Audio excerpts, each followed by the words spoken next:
Make a motion to approve as presented and second that motion. I make a motion to approve. We have a motion to approve. Is there a seconder? I second it. We have a seconder for that motion. So our attorney can call the... Mr. Cohen? Yes. Ms. Coulson? Yes. Mr. Callahan? Yes. Ms. Rockstrom? Yes. Chairman Royce? Here.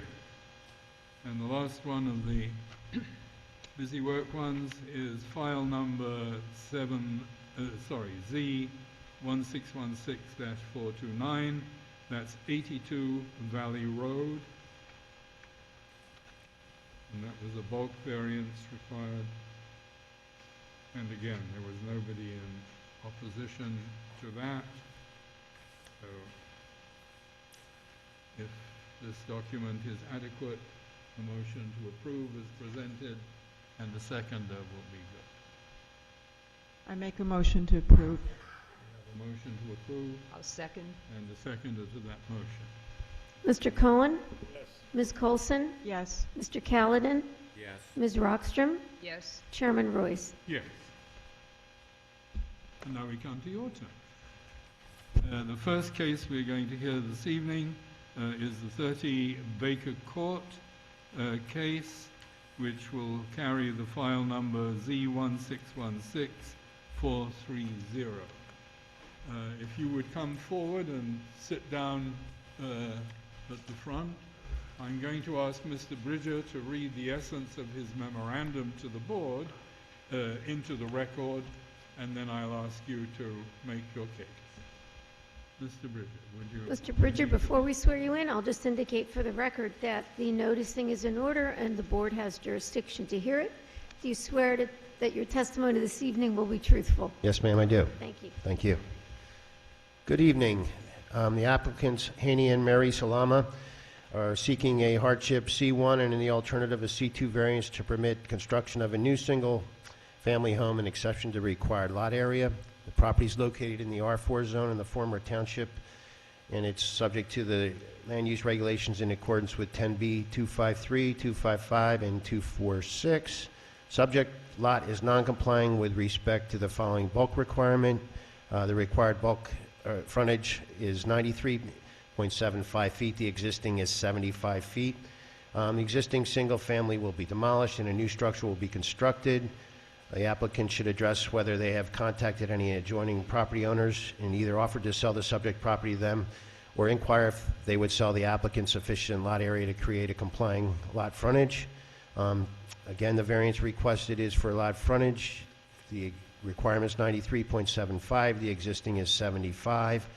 Just note that the town changed the lot frontage ordinance in 2015, the end of that year. It used to be half of the lot width, and it was revised to match the lot width. Although on a cul-de-sac, it's permitted to be 75% of the lot width. It's the subject property is still non-complying. I'd be glad to answer any questions you might have. Do we have questions for Mr. Bridger? No. Thank you. Thank you, Mr. Bridger. So would you care to make your case now?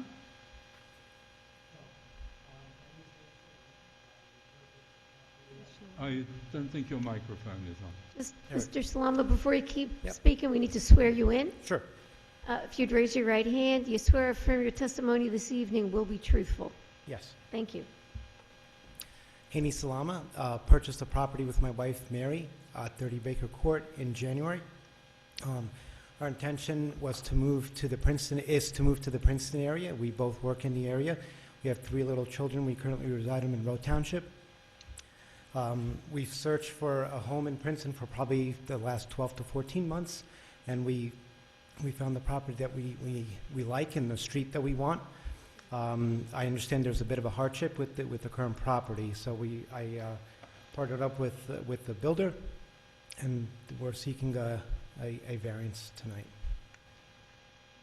You have made an effort to buy property from your neighbors so that you can comply, or is that still not possible to allow you to comply? Yes. Sir, would you state your name for the record? Joe Angelone. And if you'd raise your right hand, Mr. Angelone, do you swear or affirm your testimony this evening will be truthful? Yes. Thank you. So if we purchase property from the adjoining lots that would put them in a non-conforming situation as well. Yeah. And you're proposing to knock down the existing property and essentially rebuild more or less on that That's same cor- footprint? Yes, that's correct. Yes. Yeah. Knock down the house, build a new home. And that will be within all of the required setbacks and have all the right... Yes, the Like house the would be setback within the ratios and required so on. setbacks, FAR requirements, impervious coverage requirements, everything would be, all the requirements would be met. Okay. Does anyone have any questions? Is there any... Sorry, yes. I have a job hearing you, so you'll have to borrow a microphone, and you probably have to be sworn to be truthful.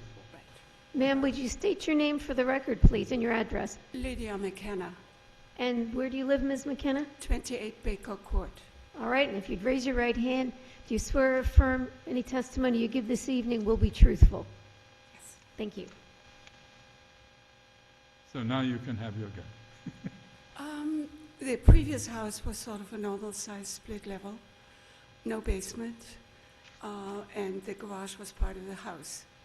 The new house, since it's a cul-de-sac, our houses are very close together and it spreads out towards the back like a pie shape. The two houses, the planned house is, I think, between 5,000 and 6,000 square feet. Our house is a ranch. It's long, but it's just a ranch. Our main concern, since apparently there are no setback regulations, and the driveway, the existing driveway, is already very close to the very narrowest part of the property, and the house would be within that same range. And our concern is the water. Is Water, water. right. Actually, the town engineer, I believe, has a responsibility for making sure that water from your property or from their property doesn't flow into other people's properties. Uh-huh. Would it be possible, Sorry, no? would it be possible to find out how they would do it? Because there is a storm drain on Baker Court, which is at the end of our driveway. And it leads, it's a 9-foot easement. It goes all the way to the back and empties out into one of the feeders to Harry's Brook. Yes. Let us try and get the Yeah. engineer to comment on that. Presumably, things can be hooked into any storm drain, is that Mr. West, do you swear or affirm your testimony this evening will be truthful? Yes, I do. Thank you. So what happens next, assuming that this application gets approved tonight, before they build a house, they have to submit a fully engineered plot plan to the engineering department for review. What we look at is, we're concerned that they're not impacting any of the neighbors. Currently, this property drains from the street towards the back. So obviously, the neighbors in the back, we're concerned with there. What happens is, the way the ordinance works is there's a chart with percentages of impervious coverage based on the lot size. So there's a maximum that they can be at, and then there's a lower number that if they're below that, they don't have to provide stormwater management unless they increase the impervious coverage by more than 500 square feet. So I haven't reviewed the plans as to how big the house will be or how much driveway, but if they do increase the impervious coverage by more than 500 square feet, most likely they'll have to tie directly into a storm drain if that's possible. We look at the possibility of rain gardens or dry wells, tying the roof leaders into that. So the bottom line is we make sure that they're not impacting the neighbors on the side, or more importantly, in this case, is the neighbors to the Down, rear. yeah, okay. Good, thank you very much. Yeah, actually not the neighbors to the rear. We are the neighbors closest to the new house. Yeah, and we'll It's make sure actually that, just across the driveway, and it's at the narrowest part of the property. So even if we have an acre and a third, And the other house it was an acre. I don't know what it is now, since apparently you purchased additional land. Is that it? No. Really? The impervious surface would all be right next to us, next to our house. I And believe if it's going to be you have a similar to the basement- existing house. I don't know if the house is going to be bigger or not, but the The location is... house is bigger. Yeah, it's in a similar location to the existing house. I think Just your the concerns will be dealt impervious with. surface is so much different, because the house that is being built has 5 or 6,000 square feet. The other one was just the standard I- split level. Mhm. The engineer has said Yeah. if certain bounds are exceeded, then there will be provisions made so that stormwater and runoff doesn't leave the property essentially by providing suitable drainage on the site. Would we be able to find out how this is done? If you're No. living close Yeah. by, you can watch Basically, it the- being Yes, done. I would like to know. It will be on Uh-huh. record in the municipal building. Yeah, once they submit the engineering plan, obviously you can come and look at it. You can give me a call and come and look at it. And the other thing is, after the house is built, and you find out, yeah, I'm still having a problem, you just call the engineering department, and the developer or the homeowner will have to correct that problem. So even if on the paper it looks good, it has to work in real life, and we make sure that that happens. I don't know really anything about storm drains and pipes, but it's already connected to two fairly large houses on Dodds Lane. And Dodds Lane is higher, so all the water flows sort of in our directions. And this easement goes all the way to the brook. And the brook turns at the end. It's a feeder to Harris Brook. And it already really fills up. Right, and we take that all into Right. consideration, and if, like I said, if they increase it, they may have to do a dry well, which will compensate for that additional impervious coverage. In addition, in the back from the property at 30 Baker Court, there is, I don't know if it's mowing practices, it's like sort of a narrow sort of couloir that goes along, and when it rains heavily, it goes into our property and flows towards the brook. So that adds to the existing problem. I believe it's already a flood zone close to the brook. And that's possible. I haven't looked at it yet, but once they submit, I actually go out to the site and review everything. So it's a very real problem, which is already in Good. existence. Thank you very much. I believe you wanted to make some comments. You can either use the microphone there or... you Hello, have to be Paul sworn. Johnson. Sir, could you state your name and address for the record? Paul Johnson, 115 Shady Brook Lane. All right, and we'll ask you to raise your right hand and be sworn in. Do you swear or affirm your testimony this evening will be truthful? That is correct. Thank you. As I said, 115 Shady Brook, I am the property owner behind you.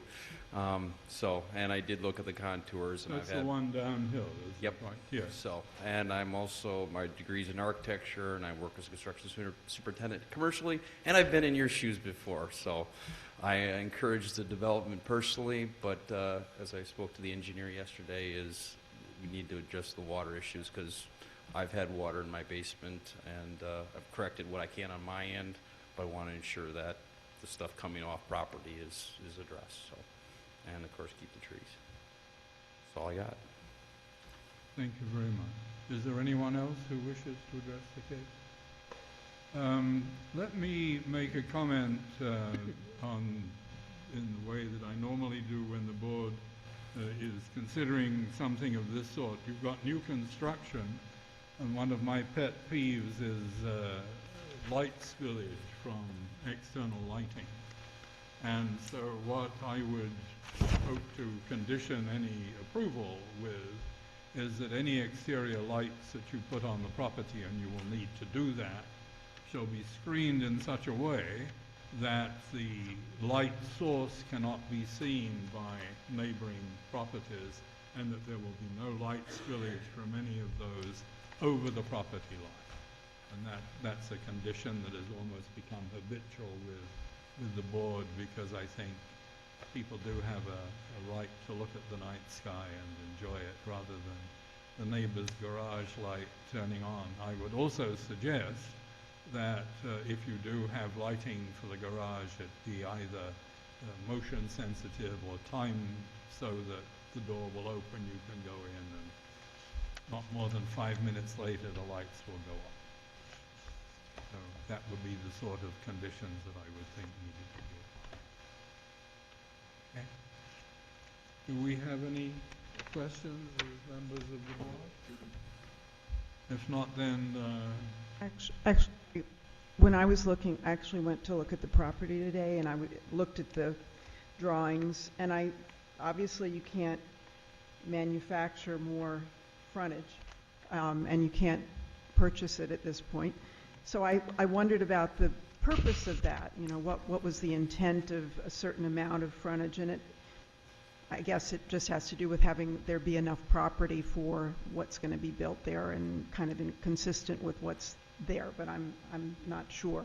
But what it led me to wonder, and I don't know if it would be helpful or not, as I looked at the drawing, I wonder if it's has to do with orientation with the other houses, and I noticed that this house is not centered on the property, and I don't know if that would be helpful in terms of the water issue or anything else.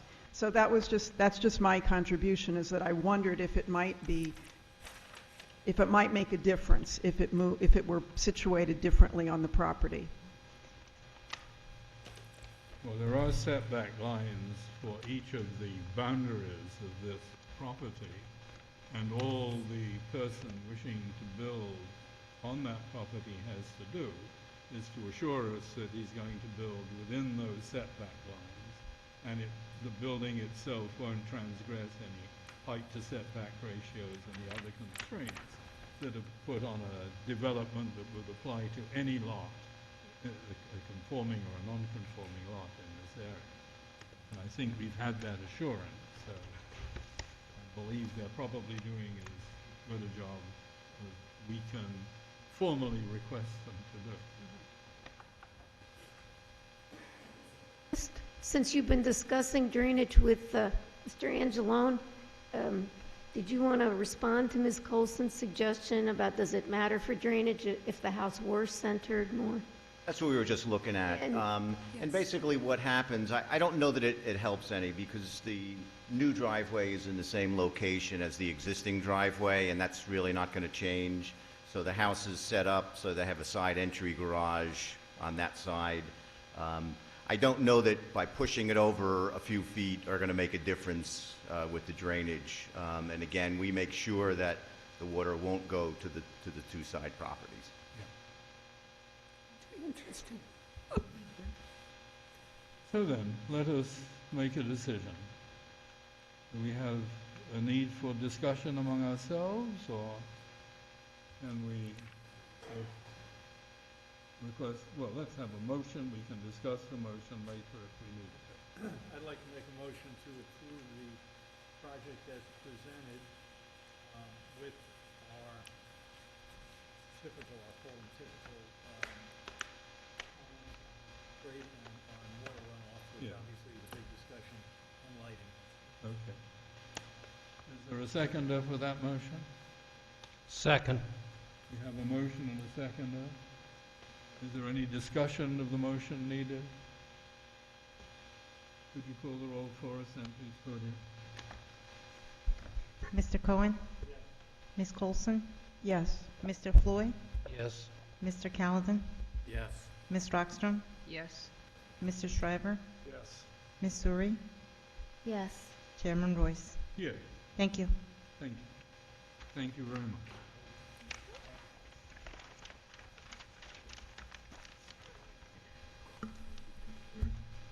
The next case we have is 86 Spruce Street. The case number for that one is Z1616420. And what I will again do when you're all assembled, I will ask Mr. Bridger to read the essence of his memo to the board. I assume that we can properly hear the case as Yes. notice has The been... noticing is in order. Yes.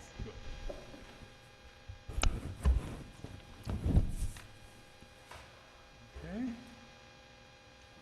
So, Mr. Bridger, if you would care to give Sir. us a summary of your... Okay, the applicant is 86 Spruce Street LLC. They are seeking a minor site plan with a variance. Little history on the case. This property was the subject of a zoning case in 1990. At that time, the applicant filed an appeal of the zoning officer's interpretation, and in the alternative, filed a bifurcated use variance seeking approval to use the existing 9-unit multiple dwelling as a 10-unit multiple dwelling. Zoning records indicated that there was zoning approval for 9 units while there were actually 10 units in the building. The number of the units became an issue when the current owner at that time purchased the property from the previous owners. The board approved the application to allow utilization of the existing non-conforming structure as a 10-unit multiple dwelling with the condition that the applicant return to the zoning board and submit a separate site plan for approval, which shall include a minimum of 15 parking spaces conforming to the zoning ordinance.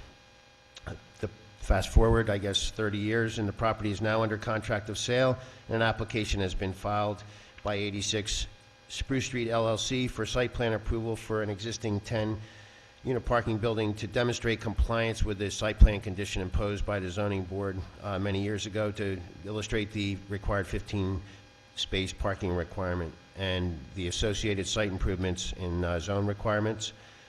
Property is located on the north side of Spruce Street between Chestnut and Pine. The lot contains 18,580 square feet. It's located within the R4 zone. It's a residential zone. Surrounding properties are mainly 1 to 4 unit residential properties. There's a small park to the north of the property, and across the street is the Westminster Choir College. The applicant's project consists of a site plan with 21 9x19 parking stalls. There's an existing parking area in the back of the subject property. It appears to have been in existence at the time of the original application. It's also been expanded slightly along the northern line. Park slopes toward Hamilton Avenue and Barbara Sigmund Park. The plan is fairly straightforward. They're identifying 21 parking spaces. Each one has a sign and a bumper block. The lot is proposed to remain gravel. Landscaping includes a 4-foot buffer strip around the perimeter of the lot, which will be planted with 48 green giant western arborvitae and 6 flowering dogwoods. The existing parking lot lighting will be removed and new lighting will be installed. The existing board fence will be retained and extended along the eastern property line. The proposed site provides 21 parking spaces where the requirement by ordinance is 15. No other site improvements are proposed. The actual use variance granted in 1990 required that the property be registered with the Rent Registration Board.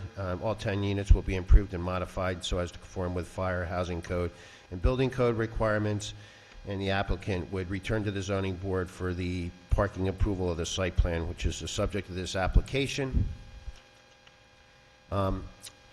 Section 17A 390 requires that all lots with more than 10 spaces shall be graded, paved, and landscaped with adequate lighting, and it shall be maintained by the owner in accordance with site plan approval. Existing parking lot is not paved, and the applicant is not proposing to pave it. A variance is required for this. Staff has inspected the site and is in support of not paving the parking lot, which we feel would increase the rate of runoff over the lot and have a negative effect on the adjoining property to the north.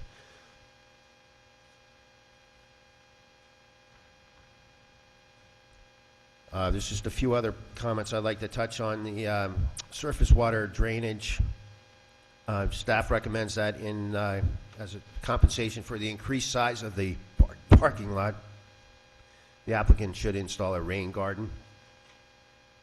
And as far as pedestrian and bike safety, we ask that the applicant install a bike rack and repair the sidewalk from the back of the parking lot to Hamilton Avenue. Should be installed so that the back of the parking lot can provide access to that Hamilton Avenue by Westminster Choir College across the street. Two other comments on disposal of waste. It's considered a commercial building, and the applicant should contract with a private waste and recycling hauler, and the plan should be revised to show a trash enclosure. And then the staff comments in terms of any existing sidewalk along Spruce Street that is cracked or as a tripping hazard should be replaced. The two lots, 62 and 63, should be consolidated. And the applicable performance guarantees and inspection fees with the municipality of Princeton for the installation of the required on-site improvements should be posted. Applicant shall submit confirmation that the property is registered with either the Bureau of Housing Inspection or the applicable state agency, and applicant shall commit confirmation that all 10 units will be improved and modified so as to conform to all fire code, housing code, and building code requirements as conditioned by the original approval in July 1990. And that's a synopsis of the memo. If you have any questions, I'd be glad to address them. Do we have questions, Mr. Bishop? Thank you. Oh, you have a question? Yes, sir. Derek, so the R4 residential zone allows for a building of this size? It allows for multifamily buildings. They were actually granted, I guess, a density and use variance back in 1990. The density is based on the number of habitable rooms, and that use variance was granted back in 1990, and it was bifurcated, whereas they would come back for the site plan, which never occurred, and that's where we are now. So the use is legal, however, it was predicated upon the site plan being filed. Okay. Good. So, your case. Do you want to comment on jurisdiction? We did? The board has jurisdiction, yes. My apologies. No problem. Thank you. My name is Ryan Kennedy from the law firm of Stevens & Lee. Tonight, we have, as Derek said, a slightly late site plan application. Initially was proposed with no variances, and after meeting with staff, I think we agreed that proposing it actually with the two variances requested, one for kind of what I would describe as improved and more limited lighting, and second for it to allow to remain unpaved and not increase the rate of water flow off the property. Were good suggestions, and we're here to ask for those variances. Essentially, it's a program of both greening up the property, adding landscaping, and then, as our engineer will tell you, removing 500 square feet approximately of impervious surface as part of the improvements to the property. So tonight, in lieu of the PowerPoint and the screen, I'll hand out copies of something. To my right, your left, is our engineer, Jim Kamalik from Kenso Resources. To my left, your right, at the end, we have two representatives from the applicant and property owner, Jeremiah O, and then Richard Scott, who we may hear from if need be about the site. So, want to swear our expert in, and if you don't mind, I'll pass out copies of our old-fashioned Paper copy of the PowerPoint. Sir, if you'd raise your right hand, do you swear or affirm your testimony this evening will be truthful? Yes, I do. Thank you. Thank you.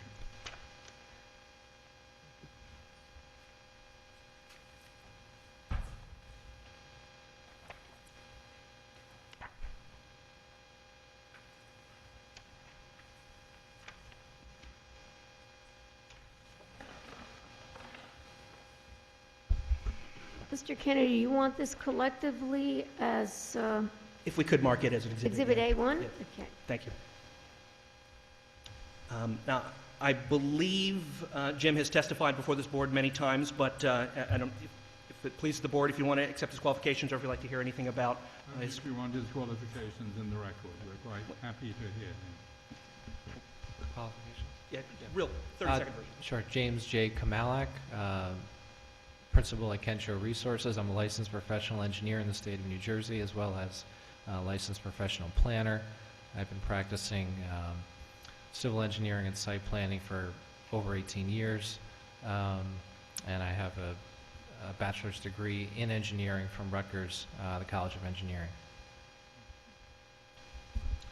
Thanks, Jim.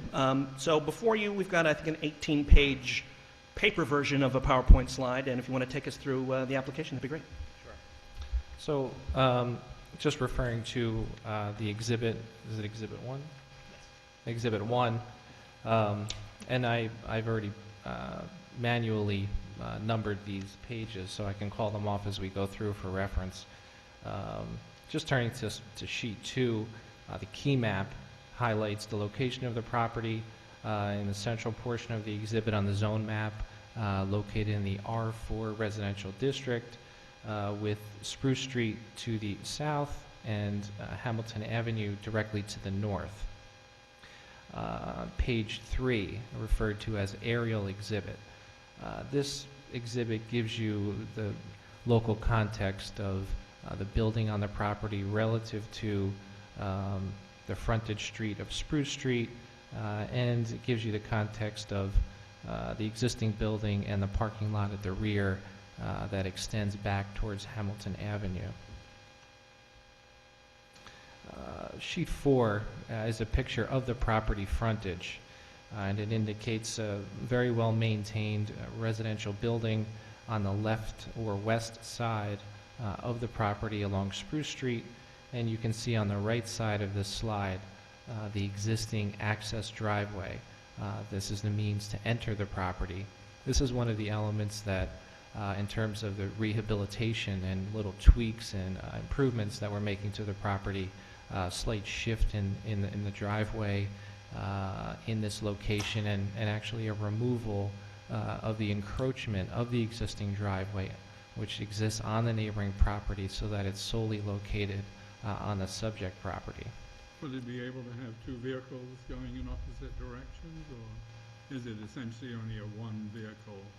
It's essentially a one vehicle. It's an existing approximately 15 feet wide, so you probably could squeeze a second vehicle, but it's a relatively short distance that you would traverse.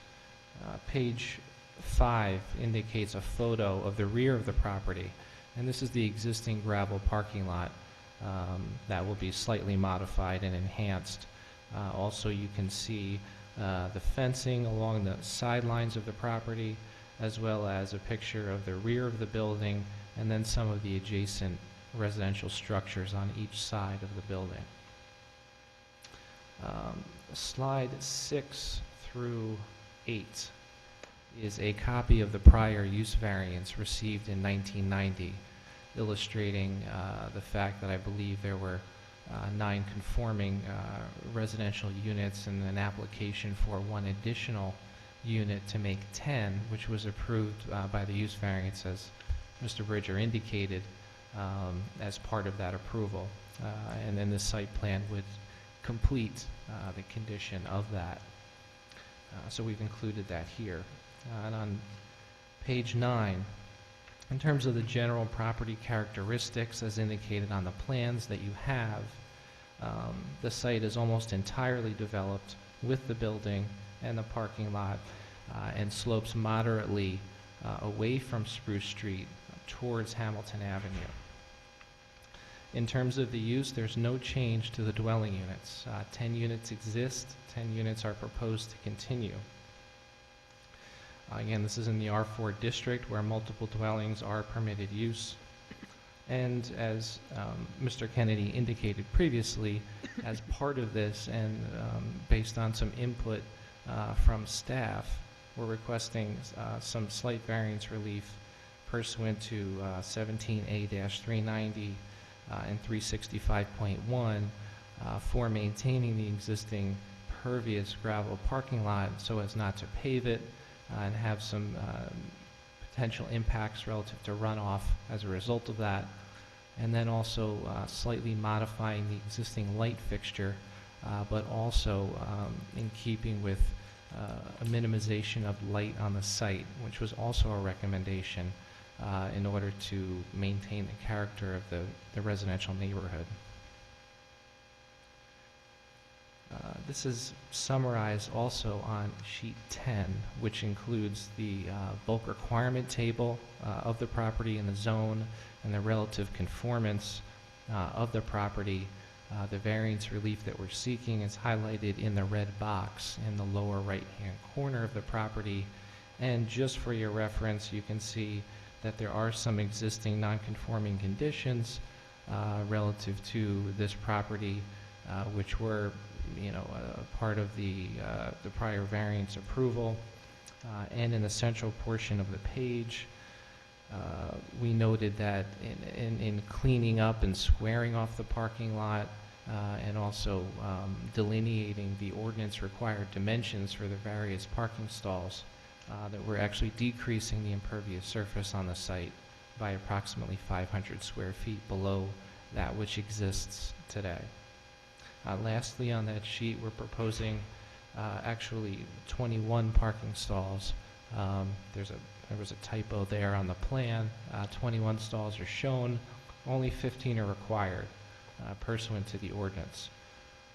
So certainly the applicant will meet the 15 parking stall requirement, and if for some reason there's a need to make some slight site adjustments, if you do approve this tonight relative to perhaps a trash enclosure or some other resolution compliance item, that may necessitate the removal of a stall or two, but certainly the minimum requirement of 15 stalls will be significantly exceeded.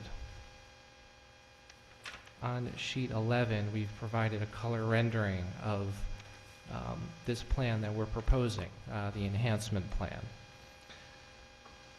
In terms of the site upgrades, I mentioned some of these already. We're providing ordinance-compliant parking stalls with parking stops. We're also adjusting the alignment of the main entry drive, reconstructing the driveway apron to remove the encroachment. We're also providing, as you can see in the darker green color on all three sides of the parking lot with the asterisk symbol on the plan as it goes around the parking lot. We have an evergreen buffer on all three sides where currently none exists. That will be a definite enhancement to the rear of the site and the parking area. Additionally, we're providing 6 new trees as shown on the plan, 2 along the main entry drive, and they're in a darker green, and then another 4 trees at the rear between the back of the parking lot and Hamilton Avenue. And lastly, at the request of staff and pursuant to discussions, where currently there is a floodlight which shines onto the parking lot, it was requested that that be removed and replaced with a single downlight, and we have provided that on the plan.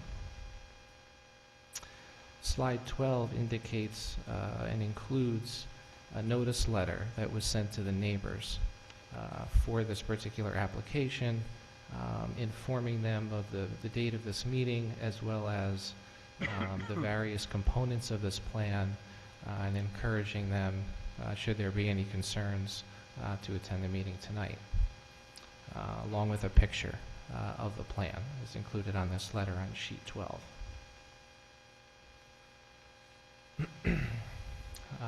To review the staff memo and the content of the application and the various comments that were made by staff, I can go through those. I'll try to do it relatively quickly. That starts on sheet 13 of the packet, continues to 14. On sheet 15, it indicates that there may be a preference for slightly taller trees than the species proposed on the plan. In conferring with the board's engineer, we're certainly willing to work that out relative to the type of tree and species that would be best suited based upon the physical constraints and character of the property. There's also a request for a street tree along the frontage. The applicant had indicated to me that I guess the town had removed in the past that particular street tree. They weren't sure if that's something that, you know, based on that removal, that if that's going to be a definite requirement or if the town can replace that, since it is located in the right-of-way. You know, that would be a question and a request.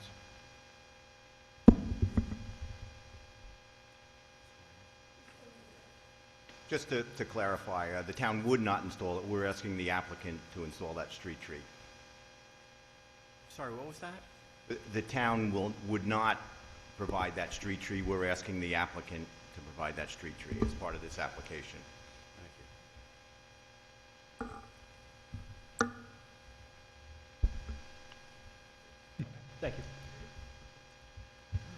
On sheet 16, the reference to a slight parking lot expansion over the 30 years, that in excess of 30 years that this has been in service, with a request for providing some stormwater, I'll call it a BMP or best management practice element to address that slight increase.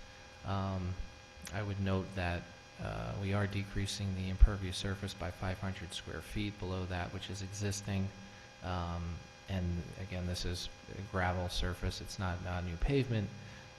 However, if there's a limited requirement for that, based on conference that we can have with the engineer as a resolution compliance item to have a limited BMP, we're certainly open to doing that. And also, perhaps we could have Richard Scott sworn in. The site's been in place in this condition for almost 30 years, and Mr. Scott, if they could swear you in. Sir, could you spell your name for the record, please? Richard Yep. Scott, S-C-O-T-T. And Mr. Scott, if you raise your right hand, do you swear affirm your testimony this evening will be truthful? And if you would just confirm what your relationship is to the pending application. Yes, ma'am. It will be truthful. Okay. I am the husband of the owner. Thanks, Richard. So you've been involved with the site for quite some time and had an opportunity to observe the, any water issues in the back of the property. I want you to speak to your experience with that. I was involved with the property in 1989, 1990, and I came back to it in 2000, and I've been with it ever since. And if you could just speak to whether you've observed any runoff issues in the back portion of the property that we've been discussing. I haven't seen any runoff during any of the storms, nor have I seen erosion that would be typically a mark of a runoff. The gravel has probably been expanded slightly over that time, given the yearly cycle of plowing snow and then bringing the gravel back, but it wasn't intentionally expanded. The parking lot size was demarked by post marking the 20 spots that we had, 20 spaces, and they haven't been moved since 2002, I believe. Thanks, Richard. So I just wanted to get that on the record, but we'll certainly, as Jim said, willing to work with staff to accommodate something back there. Just referring to sheet 16 again, comment H relative to providing a bike rack. The site does have an existing bike rack facility which is located in the basement, which is a walkout basement. It's entered at grade from the rear, and I believe that that's in service, and we wouldn't see any need for any exterior bike rack facilities. So you're saying inside the building there is a provision for bicycles to be securely stored, is that right? I believe there are 10 racks inside, okay. And all of the tenants have the key. Moving on to HB, comment HB on 16, the sidewalk should be installed, a sidewalk should be installed from the back of the parking lot to Hamilton Avenue. The applicant has indicated to me that there's been some issues in the past with people traversing or trespassing on the property, through the private property that they've had to deal with over the years. And based upon that and their experience, prefer not to provide any more encouragement for trespassing from, Pine Street coming down to Hamilton Avenue. There is a playground behind that lot. Along Hamilton Avenue, yes. Yeah. That's a municipal property and a playground. But I'm not sure if Richard wants to speak to it, but My guess is that the playground is not an issue. It's more toward Chestnut Street. Mhm. I think it's a lot of people from the Westminster Choir College Cutting down from Nassau making a Street. shortcut to Nassau Street, up Yeah. Pine Street, through our property. And we're a little bit concerned about liability. Mr. Chairman, Mr. Bridger, was that your recommendation that a sidewalk be installed? I mean, it just says, staff comment. Was the engineers, he did an inspection, you want to speak to that, Jack, or? Actually, I think both times I was at the site, I saw people walking that way, so thought it would be appropriate. I understand the concerns about the liability. I did not notice where the people came from, if they came from the building or not. So I just thought it was a good idea because there were people walking there, but now I understand that it's a potential liability issue. Yeah, always is. I mean, would you consider granting a pedestrian easement? I have to consider that. I don't know how my insurance company would feel about that, sir. And Even a sidewalk generates loads of debris dropped by pedestrians. generally, it's we'd like to accommodate as best we can the use of this property and the pedestrians that come or service this property rather than have it be a conduit, through between the through streets. So I think an easement would probably, exacerbate that condition. I actually noticed today when I was there that it seemed like enough of a drop-off that I wasn't sure if a sidewalk would work. It almost looked like you might need steps, and I wondered if that was why you were more concerned than you might have otherwise been if it was just creating a sidewalk there. Did you see it that way when you looked there? I know there's quite a drop. I didn't look at it to see what the percentage of slope was. If you have a resident with a truck, a good-sized truck, can you accommodate a truck in that parking lot without interfering with the other cars? In terms of a trash truck or just any type? No, a residential, a resident who has a truck, because, you have quite a bit of room there for backing up, but if you have two trucks, I'm just wondering if you've, thought about any large-sized cars or limos or... Well, just in terms of typical passenger type trucks, there would be sufficient space within the parking spaces for that, and back out ingress and egress for that. And these are full 9 by 19 Yes, parking spaces. plus a 24-foot compliant drive aisle, so Yeah. we don't see any issues with that. I had a question also about the bike rack. I guess it was recommended, I don't know if that's something that you're going to put forward. If you have that, what would be the dimensions and where would it go? And also, I guess you can't really put a bike rack in gravel, so you'd have to have some sort of concrete or... They're not putting a bike rack. No, they've got one in. Interior There's an interior one already. storage space for bicycles. Oh, okay, so it won't be in the... Okay, Yeah. thank you. I think we said there's currently 10 bike spaces available for the tenant inside in the walkout basement portion. Okay. Is that sufficient for? I'm sorry. I mean, you have 20 spaces for cars. Right. Might you want to add more spaces for bikes, or does that seem to satisfy what people need? The 20 spaces are for code 15, and the extras are for guests visiting our tenants. Whether 10 bike spaces. The 10 bike spaces, yeah, I know. The 10 bike spaces are interior, and they've been adequate for our tenants.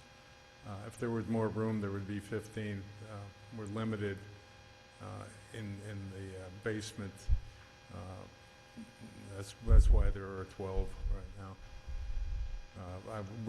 I love and endorse bicycles, so I would certainly put more spaces outside, but having them in the rain is not for tenants, it's more for visitors.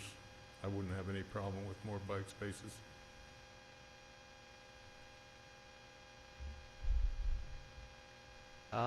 Referring to sheet 17, I guess it's J2.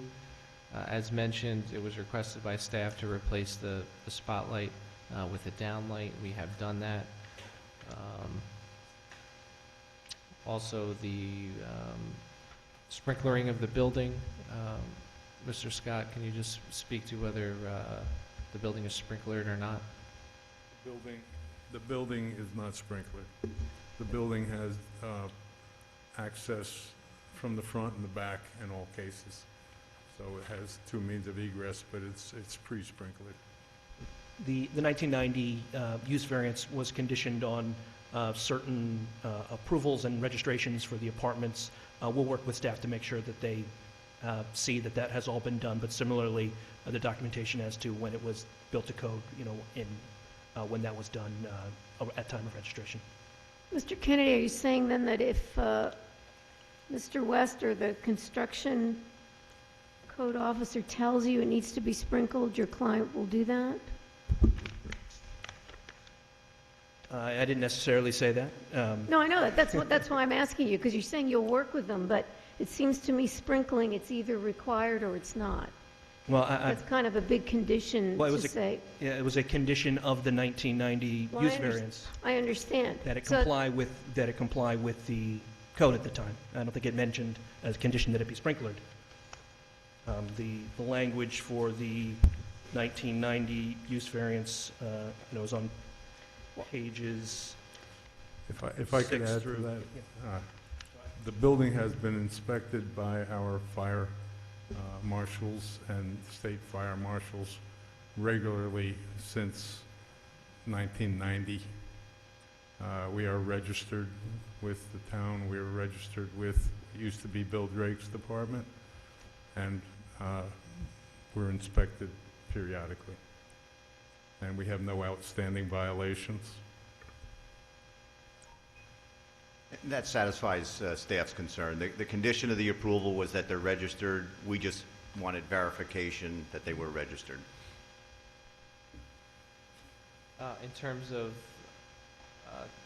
trash, currently there are trash cans at the rear of the building, along the back of the building, and currently it's municipal service, so those cans are serviced by the municipality.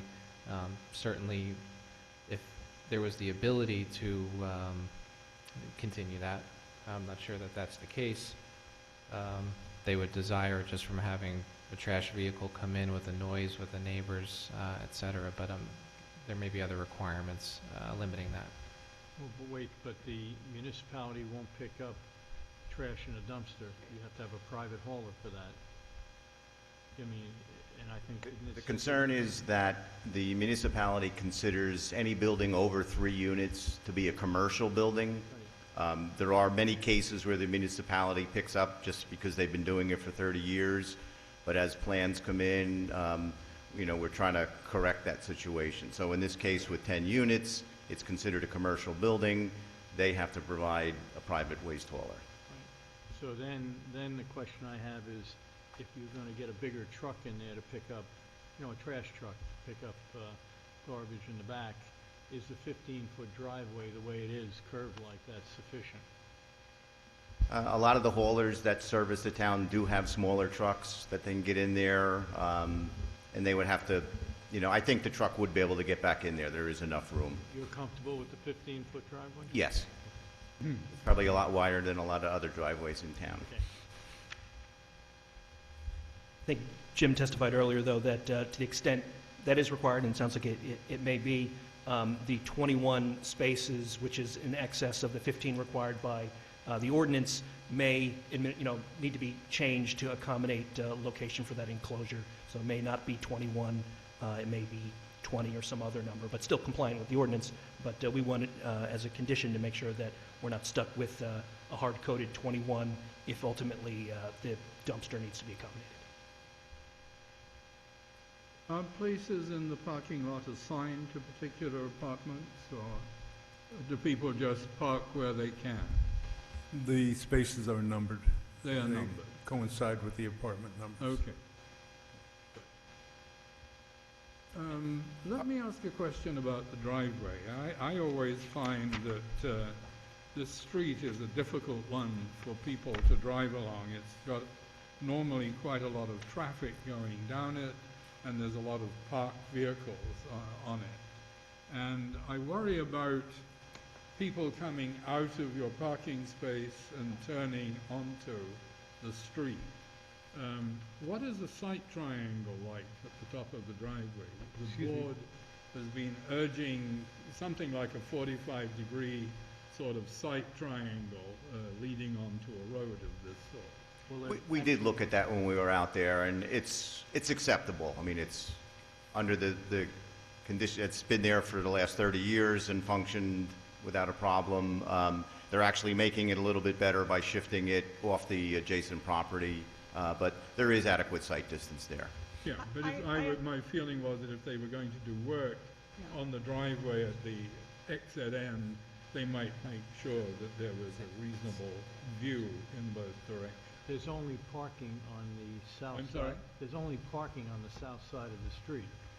So this side of the street where the building is The open. north side of the street doesn't have parking, that's true. The north and the south side. The Sorry? north side has no parking. Right, no, he's agreeing. Yeah, that's fine. So I think the visibility is pretty good out of it. Yeah, okay. I think there's some shrubs there that are a little bit occluding. I mean, on either side. If I remember it correctly, it seemed like there were some shrubs that made it a little bit hard. On to the see. property, some of those shrubs may be coming out with the relocated driveway, so that would address that situation. Good. And just to wrap up the staff memo, in terms of sheet 8, the staff comments A through E are all agreeable, just to catch all of those, as well as Mercer County Planning Board, as required. The applicant will satisfy as a condition of approval. I have one more question. You mentioned a few times about taking away about 500 square feet of impervious surface. Where did that come from? Basically, as a result of the rather irregular shape of the parking lot. So you that mean less, existed. because there's no paving there. Right, I'm You're just talking referring about to less gravel, which is pervious. actually pervious, but I'm referring to the removal of gravel. When I said that reduction, that came from sharpening up the parking lot and reducing it in certain areas, expanding it in certain areas, but there's a net reduction. I've got a question too in terms of the parking lot and its expansion, okay, approximately 20 feet further to the north, which is toward Hamilton Street, as I understand it. When did that occur? Do we know? My guess is that was a yearly accretion when we groomed the parking lot after the winter's plowing. And probably some of the gravel ended up going down toward Hamilton Street. And that is going to be brought back according to Jim's drawings with the grooming of the parking lot. Is this the 500 square feet recapture you're talking about? Just to clarify, that from what's there today to what will be there is a reduction of approximately 500 square feet, but what was approved in 1990 to what's there today is an increase of about 1,700 square feet. So that's why we asked for some type of rain garden, whether it's a rain garden or a bioswale, something along the back to capture some of the water. Right, but so what's there now isn't in conformance with what was approved in... Well, I think the issue was there was never any firm approval. They were supposed to come back for this. So what Jack's referring to, and correct me if I'm wrong, is he looked at the existing survey. They did submit with the bifurcated site plan, and then he was able to look at some aerials in the interim, and he saw that the lot crept towards the north. And I think some of the area that's going to be removed will be removed to provide, as required by ordinance, the 4-foot perimeter planting strip around the edge of the lot to allow for the required evergreen plantings. So. Thank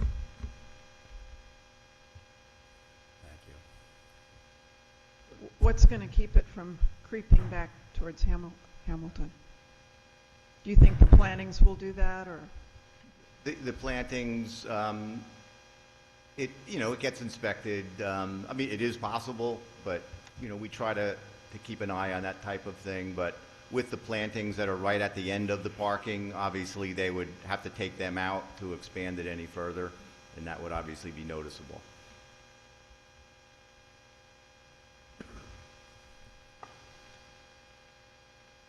Follow up on that. Isn't it possible to put a border around the back at least, to keep it from, and even a railroad tie type border? Yeah, I mean, a lot of time, if it were a brand-new parking lot starting from scratch, it would be curbed and probably in that case would be paved. Because it's been in existence for 30 years, we're not, the curbing is not a requirement for the ordinance. Paving is, we're recommending that waiver just because it would further increase runoff from the site, and the fact that it's been in existence for 30 years. There are bumper blocks along the sides of the parking lot, so that would prevent further creep towards the sides. And in the back, we want that to be open because that will eventually flow directly into some type of stormwater management system that runs across the back of the parking lot. Chairman Royce, one or two more questions. Have you rented out any of the surplus parking spaces? Have we rented out parking spaces? Yes. Yes, sir. And the property next door, 9294, has parking rights there currently. So they're not just for guests? They're not just for guests. And that neighboring lot does not have any parking on that particular lot. So those 2 parking stalls are for the occupants of that property. When we got the property, there was a lot of derelict parking on the property. People from the neighborhood and some other landlords nearby were parking their cars there. There were that many spaces at the time in 1920. Pete Sanino, for example, one of the neighbors, we cleaned up the parking lot, we cleaned up the building, we organized the parking lot, we drove stakes into the ground, numbering the 20 spaces that we found there, 12 feet on each space was 12 feet wide. We're reducing the size of the spaces on our plan. The reason the lot increased in size was not because we went out with a plow and made it bigger. It's because it's sort of a plateau, and just use over time just pushes the dirt out to the edges. This plan has bunkers, has baskets of stone that are put in place around the bottom of the parking lot, and I believe that will stop that creep, but it was not intentional. Could you tell me what, if you know your highest head count as we talk about parking and whatnot? Obviously you have surplus parking, but I don't know how much. The highest total was 19. The highest total head count was 19. 19. One of them, we had a space for our landscaping trailer.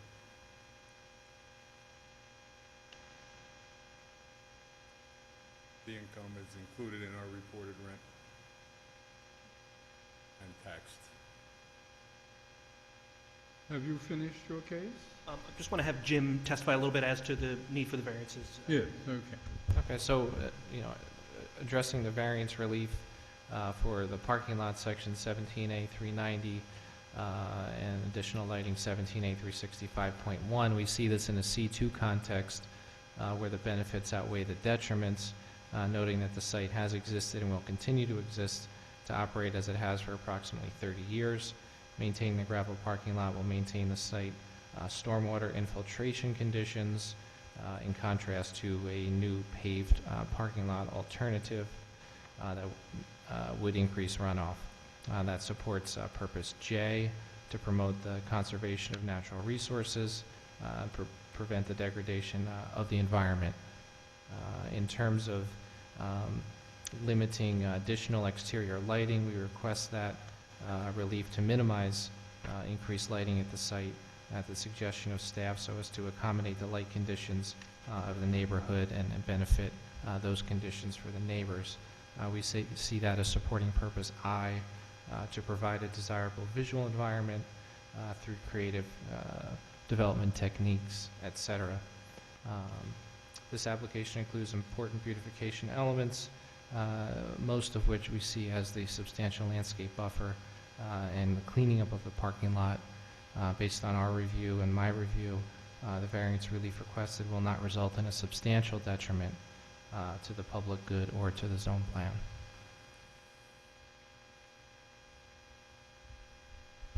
With that, unless the board has any more questions, we just reserve for our experts to answer any questions from the public if there are any.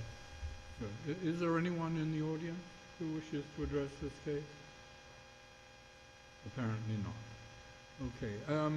I've got my normal concern about exterior lighting, and I am pleased to see that you're taking down one and you're putting it closer to the ground. I think, though, that the fitting that you use for that should be such that you do not get light spillage over the boundaries of your property. I lived next to a university parking lot for a number of years, and they had intense light shining into my bedroom window, which caused me significant annoyance, and I'm sensitive to these points. And I think that that's quite a possible thing to do as you're proposing it. I would urge that we put that on one of our constraints.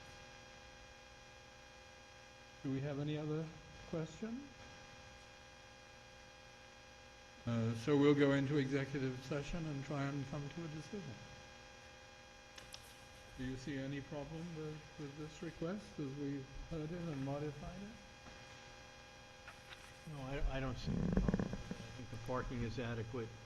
I'm comfortable with Jack's evaluation of the driveway, and then your concern for the lighting, I agree with. Yeah. Any other comments we need to make?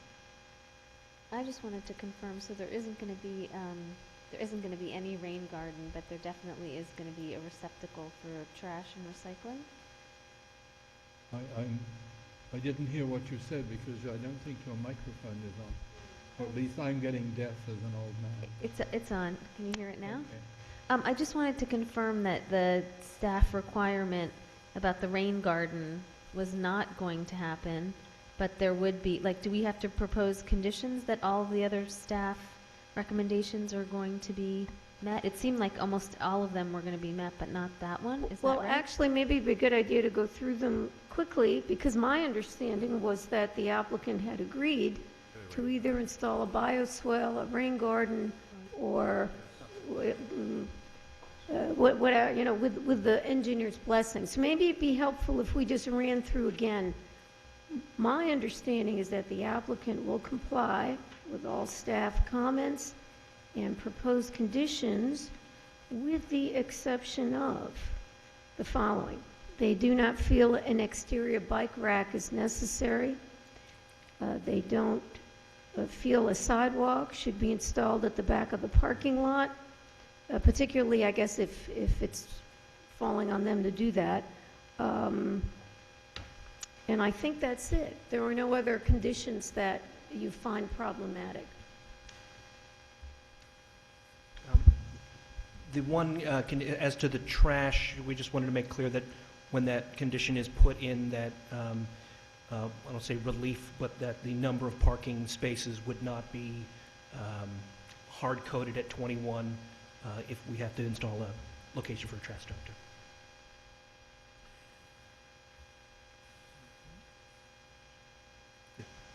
So then can we have a motion?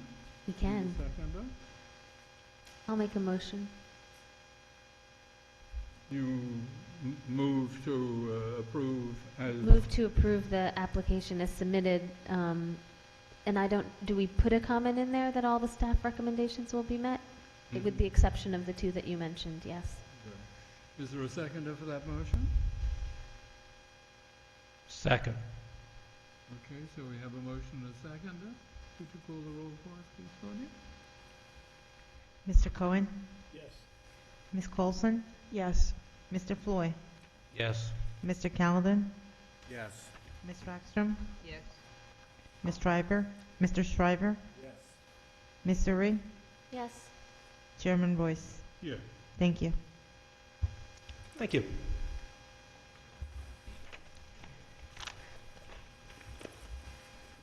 All right. So we come to the last case of the evening, which is 6 Harris Road. This carries the case number Z1616423. And you know the ritual by now. I'm going to get Mr. Bridger to read the essence of his memorandum into the record, and then I'll invite you to make your case. I'll just note for the record that the noticing is in order and the board has jurisdiction to hear the application. The applicant, Grosso Homes LLC, is seeking a hardship C1 variance for lot width and lot coverage to permit the construction of a new two-family dwelling. They're seeking C1 variance. The subject property is located within the R4 zone in the former Princeton Borough and is subject to the land use and bulk regulations in accordance with sections 17A, 254, and 257. The subject lot is non-complying with respect to the required lot width of 60 feet. The existing lot width is 50 feet. A two-family dwelling was previously located on the lot. However, there was an oil tank leak and the house was demolished to permit remediation, I believe, in 2014. The two-family was considered a legal prior non-conforming use as it did not meet the required lot width. The applicant is proposing to construct a new two-family dwelling. The project will consist of 2 units. The first floor are mirror images of each other and contain a family room, kitchen, dining room, foyer, and powder room, covered porch, and a 1-car garage. The second floor features 2 bedrooms, 2 baths, and a laundry area. Project requires a lot width variance. The requirement is 60 feet. The existing and proposed is 50. And I believe the coverage was okay. Excuse me, I forgot to correct my memo, but they do comply with building coverage. They just don't meet the lot width. And then the setback will be consistent with... Yeah, all the bulk buildings requirements are in compliance. Thank you. Good evening. Adam Fiala of Sills, Cummins & Gross. We represent Grosso Homes LLC, the applicant. As was stated, the property is located at 6 Harris Road. It's designated as Block 21.02, Lot 22.01, and it's located in the R4 zone of the, and has to comply with the former Princeton Borough Land Use Ordinance. We propose a 2.5-story, two-family home on the property, and there was previously a 1.5-story home that had to be demolished because of the environmental cleanup. And the proposal is in compliance with all of the ordinance codes except for the lot width. It's only 50 feet in width, and that's an existing condition. And the minimum width is, by ordinance, is 60 feet. We have 2 witnesses today, David Schmidt of DS Engineering, our project site civil engineer, and Paul Greigel of Phillips Price Greigel Planners. He's our project planner. And on that, I would like to call our first witness, David Schmidt. Mr. Schmidt, will swear you in. Do you swear or affirm your testimony this evening will be truthful? I do. Thank you. Can you please state your qualifications for the board?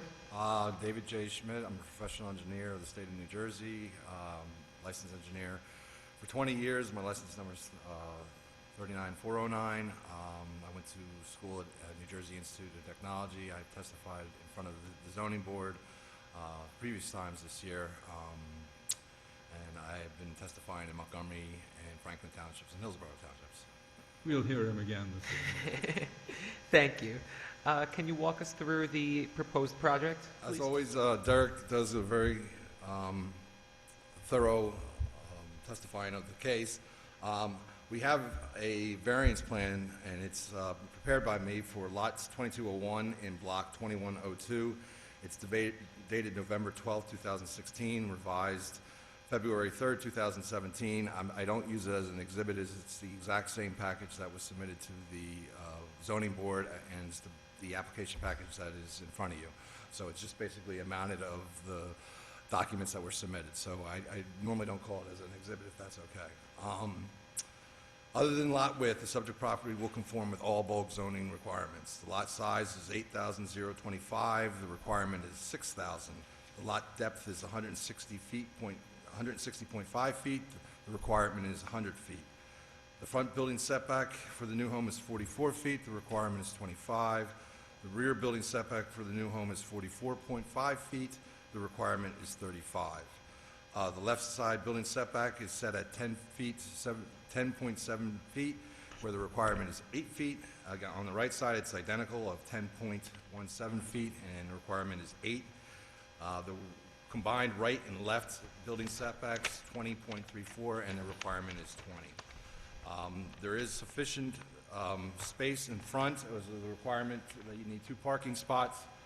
We have the vacant lot on the top of the board, and we're proposing the new dwelling in the center of the lot, pretty much the same location that was the previous house, but I pushed the house back additional feet, so I have 19 feet in front of the 25-foot setback, so we have a parking space inside the garage, and we have a parking space right outside the garage, but outside the 25 setback, which is the 2 parking spaces per unit that is required. The building height meets the 3-to-1 ratio, and it is under 35 feet. The floor area ratio is .4363, and the permitted is .45. As Derek alluded to, the impervious surface coverage is at 27.03. It has to be under 30%, so we meet that requirement. The proposed dwelling is being located in the same location as it was before. The impervious surface coverage was reduced. We were proposing 3,023 square feet, which is under the maximum allowed for the lot, which is 3,290 square feet, which is 41%. The reduction is 212 feet when the lot was originally at 3,235. So our proposal is reducing the impervious surface coverage by 212 feet. The drainage patterns for the lot have not changed, but basically the lot is split in half.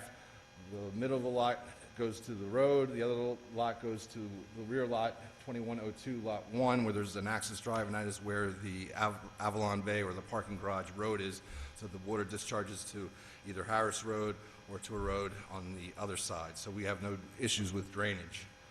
The existing property is currently served and will be continually served with public sewer, public water, gas, electric, and local telephone.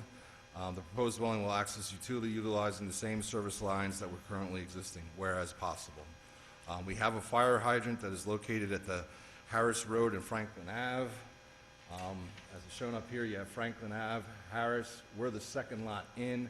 There's a hydrant right there. I labeled it on the plans as DSE number 1, as that hydrant wasn't labeled. So I just came up with my own number, but normally the hydrants have their designation, but this one did not. So I labeled it DSE 1. To describe the new home, as Eric went through, the first floor unit and the second floor unit are identically the same at 678 square feet. The second floor unit for number 1 is 800 square feet. The second floor unit for that is 882 feet. It's 82 feet bigger. The garage unit for unit 1 is 231 feet. The garage unit for unit 2 is 232 feet. The total unit, number 1 area without garage and with garage is 1478 to 1699. And total unit area with garage or without garage or with garage is 1560 to 1792. So the total building area is 3,501, and the covered porches are 175. As I cited, the floor area ratio is .4363, whereas .45 is permitted. So again, we meet all the bulk requirements as far as the zoning requirements, except for lot frontage. There is sidewalk on Harris Road. If the sidewalk is in any condition to be replaced, Rick Rosso, the owner who purchased the 9 lots on Harris Road, has pretty much replaced almost all the sidewalk on there as need be. I think if you've been out to the site, you'll notice that he's done a pretty nice job of cleaning up the properties that were existing and where they are now. The proposed dwelling is for a 2-story, 2-family duplex residence which will generate little noise and will comply with the local ordinance. And that's all I have. The project is designed to fit into the neighborhood just to have the lot exist, but it's just undersized. So that's all I have as far as presentation. I think it's a straightforward application, and I leave it to Paul. Real quick, the neighboring lots are also narrow and don't conform with the lot width, correct? Well, it's different zones. So Okay. we're in the borough. The borough requires 60 feet. The lots that are going down adjacent are narrow. They're 50 feet, but that is permitted within the Princeton Township ordinance. So they're all 50 feet all the way down the road. If there were any questions, or if you'd like, we can move to our next witness and then save the questions to the end.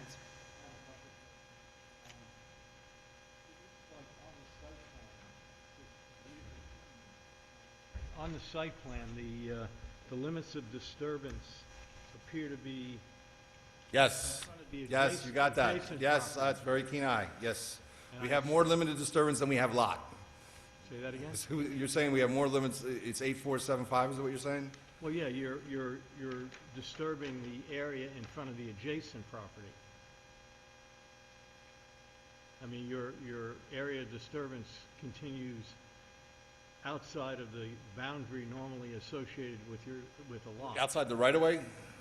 It's within the right-of-way, but it's outside of the area typically associated with an individual lot. After the limits of disturbance line passes I'll call it the right-of-way line, it angles towards the street.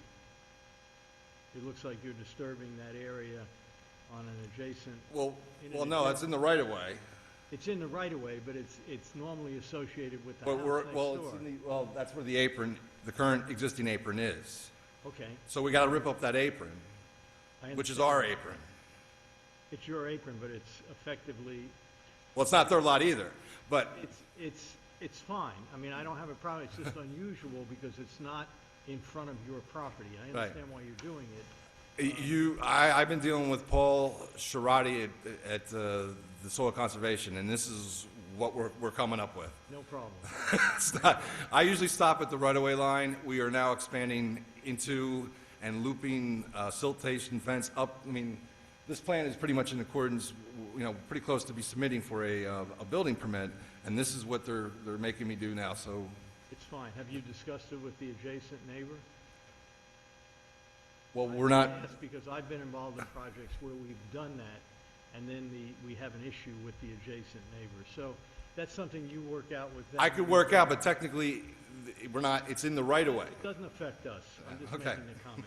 Then the other comment I have, on your elevation, you have the dormer's label as optional. Does that mean that you might be anticipating the dormers to be used as additional space in the attic? This is on the architectural plans. It is.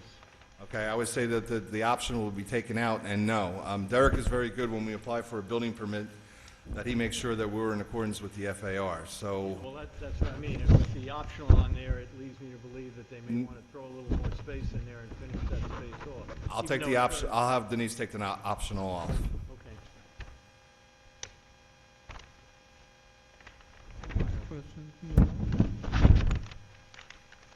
If there are no further questions, I'd like to call my second witness, Paul Greigel. Sir, if you'd raise your right hand, do you swear affirm your testimony this evening will be truthful? I do. Thank you. Can you please state your qualifications for the record? Yes, good evening. My name is Paul Greigel, last name spelled Grygiel. Licensed professional planner in the state of New Jersey since 1999. I'm also a member of the American Institute of Certified Planners.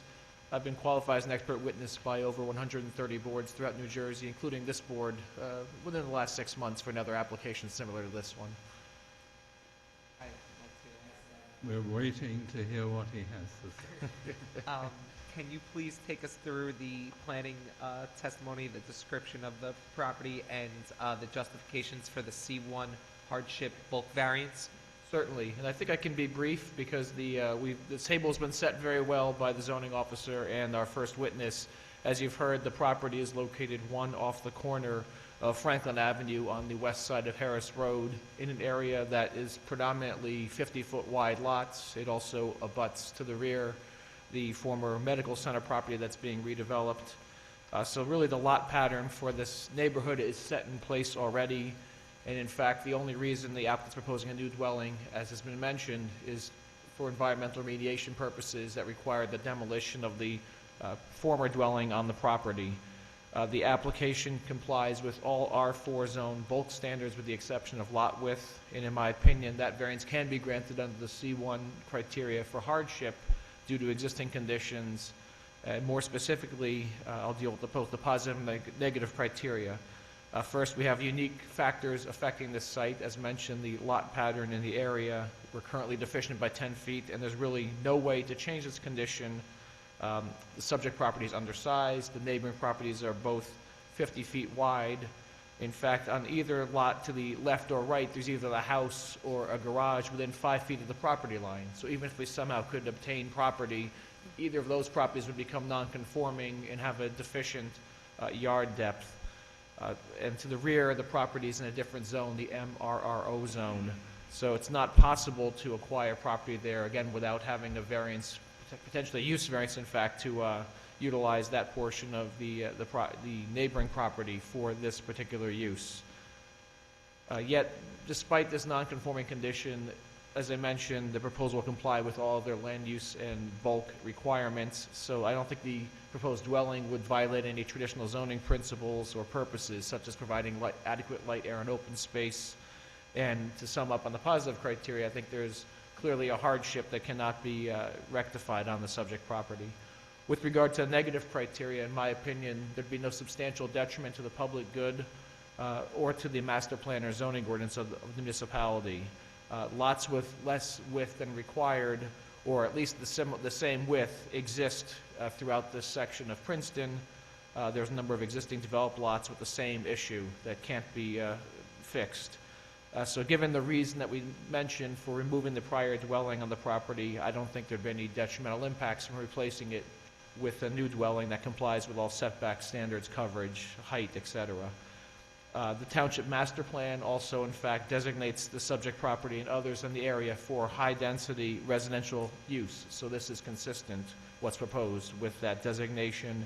And I don't believe replacing an existing dwelling with a new one would have any negative impacts on the master plan's goals or objectives. In fact, it's appropriate to reinvest in this section of the municipality and to provide for new housing that complies with all zoning standards and would have up-to-date life safety features, building design, energy efficiency, et cetera, that would not exist in an older dwelling.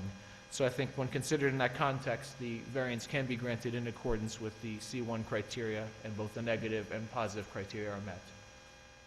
Thank you. Good, thank you. And that sums up our case. That is our justification for the C1 hardship variance, and if there are any questions from the board or the public, we'd be happy to answer them. I'd like to see, I think there is somebody in the public who wishes to address this case. Actually, I live just, can it? You have to be sworn first. Okay, I'm Feng Li Huang. I'm living in the 15 Harris Street across the road. All right, sir. And I'm just, have concern because... Sir, before you keep talking, if you'd raise your right hand, do you swear affirm any testimony you give this evening will be truthful? Sure. Thank you. Yes, I'm living there, and they have, my concern is really about the parking, because they have already built several similar houses across the street, and the people, I'm not sure they build enough parking, or the parking is very difficult.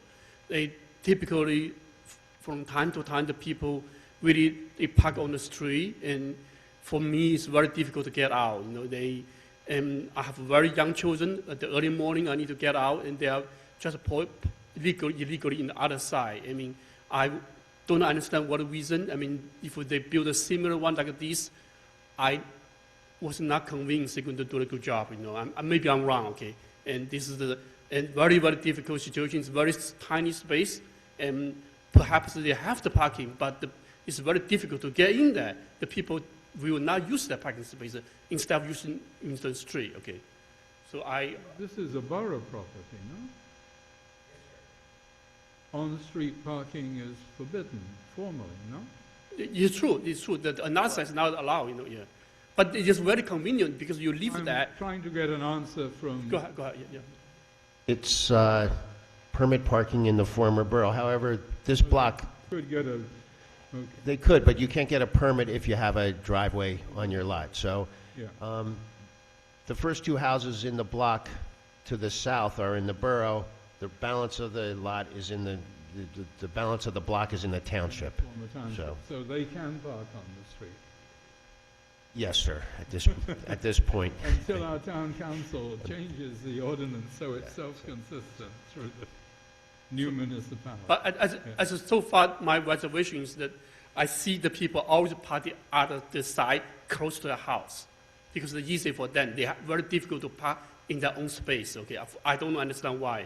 Maybe the space was built was very, very small. Maybe it's very difficult to get in.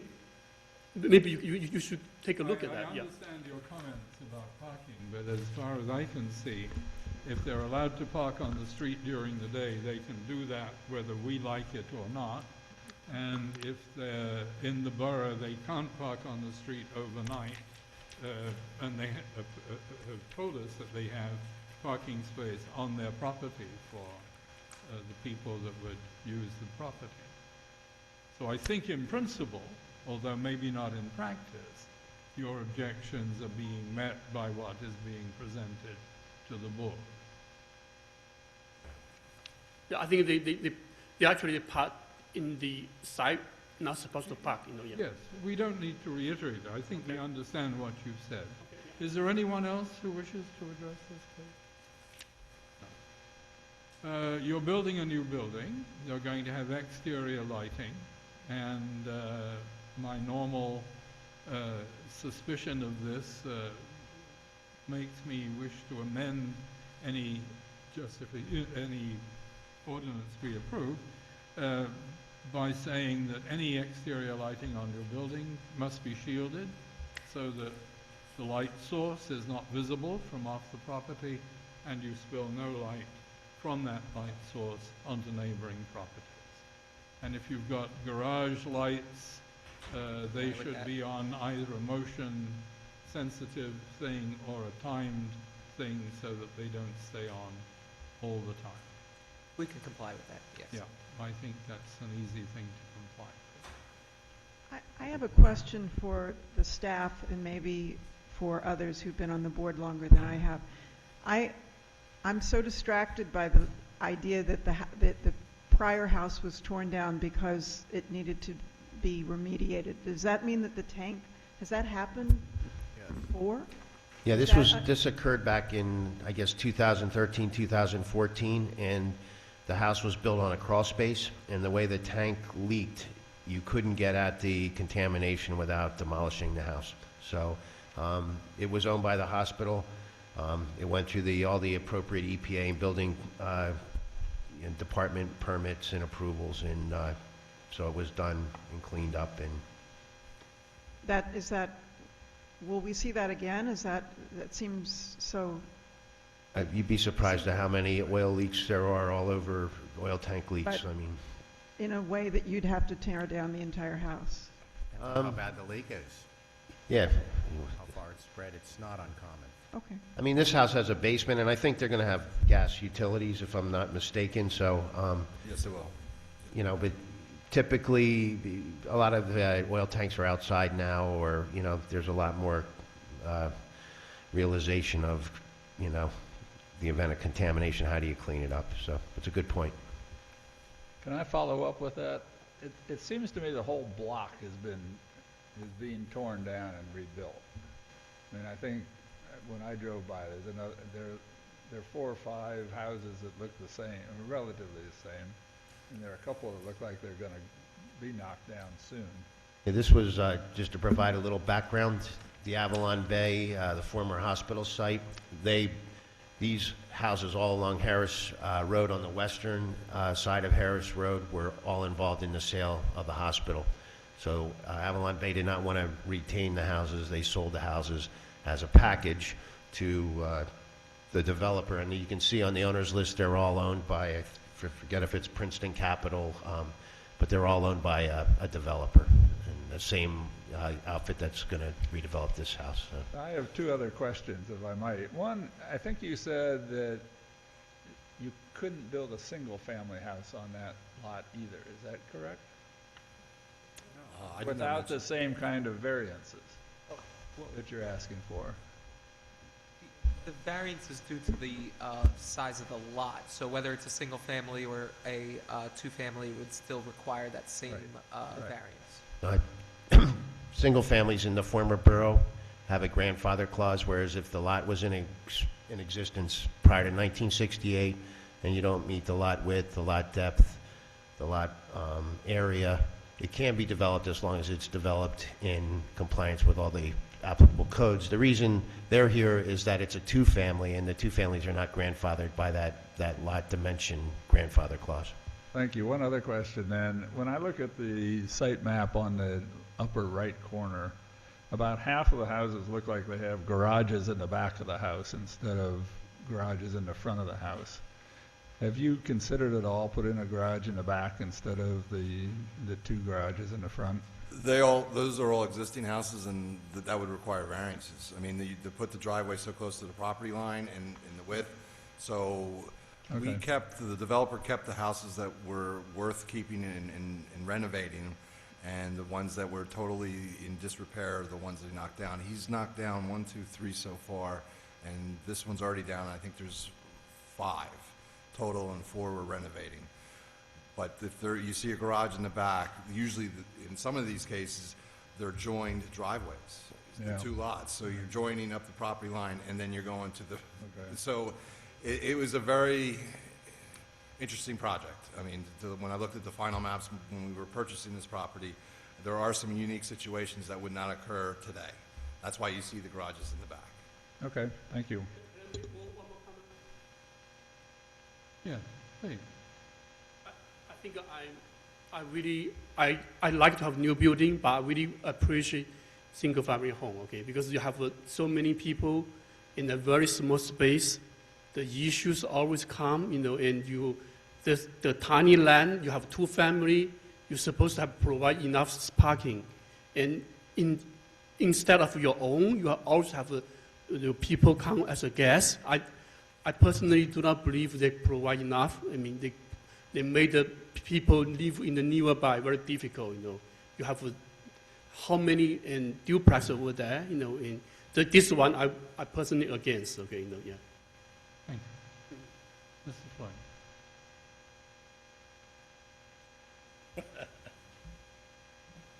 To the extent you provide testimony this evening, do you swear or affirm it will be truthful? Yes, I do. Thank you.